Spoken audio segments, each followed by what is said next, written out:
140 manata smartfon. Bu mümkündür. Bəli, bu mümkündür. 2025-ci ilin ən ucuz smartfonu artıq çıxdı və bu Redmi-dir.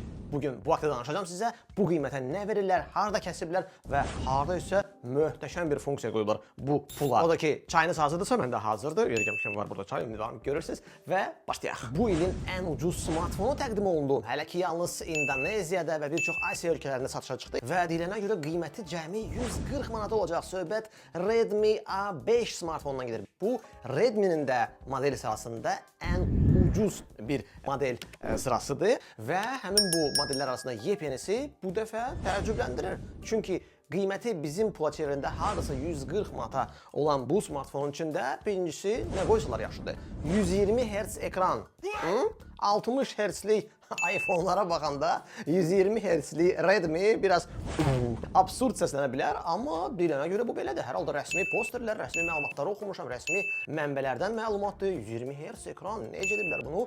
Hardasa burada nəsə heylə var, hardasa nəsə kəsiblər. Onu deyəcəm sizə.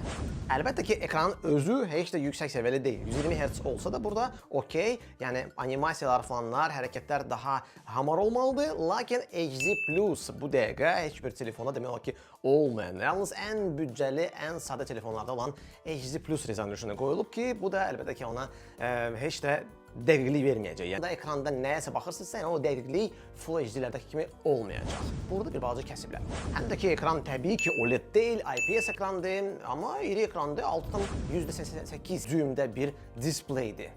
Korpus tamamilə plastikdəndir. Təbii ki, bu büdcədə başqa nə gözləyirik? Hansı premium material? Təbii ki, yoxdur, çox sadə görünür. Burada əsas məsələ odur ki, əlimizə gələndə baxaq görək, olmasa keyfiyyətli yığılsın. Prosesor deyilənə görə çox zəif olacaq. Burada kəsiblər, normal belə kəsiblər. Bu heç Mediatek deyil, bu Unisoc T7250 bir prosesordur. Səhv etmirəmsə 12 nanometrlik prosesordur. Təbii ki, çox zəif parametrləri var. Prosesor baxımından RAM-ı da cəmi 4 olacaq və bu deməkdir ki, heç bir oyundan burada söhbət edə bilməz. Yalnız gündəlik messengerlərdə yazışma və maksimum nəsə internetə baxa bilərsiniz.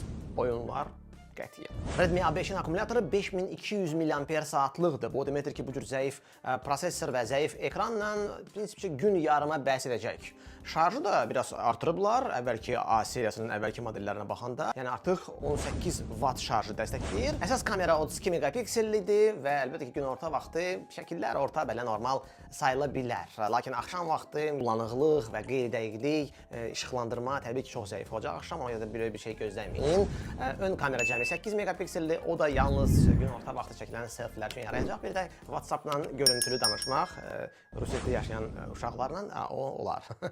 Videoda da həmin məsələdir. Yalnız günorta vaxtı və yalnız stabil bir saxlanmaqla, yəni hansısa bir videolar çəkə biləcəksiniz, hansısa keyfiyyətli videodan söhbət edə bilməyəcək. Redmi A5-də başqa nə var? MicroSD karta giriş saxlayıblar, bu yaxşıdır. Qulaqlıq üçün giriş, yəni kim naqilli qulaqlıqlarla mahnı qulaq asmaq xoşlayırsa, onlar üçün də bu giriş hələ də var və həmçinin üst tanıma, Androidin üst tanınması burada olacaq və yanda olan barmaq izi sensoru da bu smartfonda təqdim olunur. Yeri gəlmişkən bu cür zəif prosesorla smartfon çox güman ki Android 15 Go ilə işləyəcək. Beləliklə Redmi A5 2025-ci ilin ən ucuz Android smartfonu olacaq. Nəyi bizə bəxş ediblər bu qiymətə? Yeri gəlmişkən şərhlərdə yazın. Sizcə Bakıya gəlib çatanda onun qiyməti 140-150 manat ola bilərmi?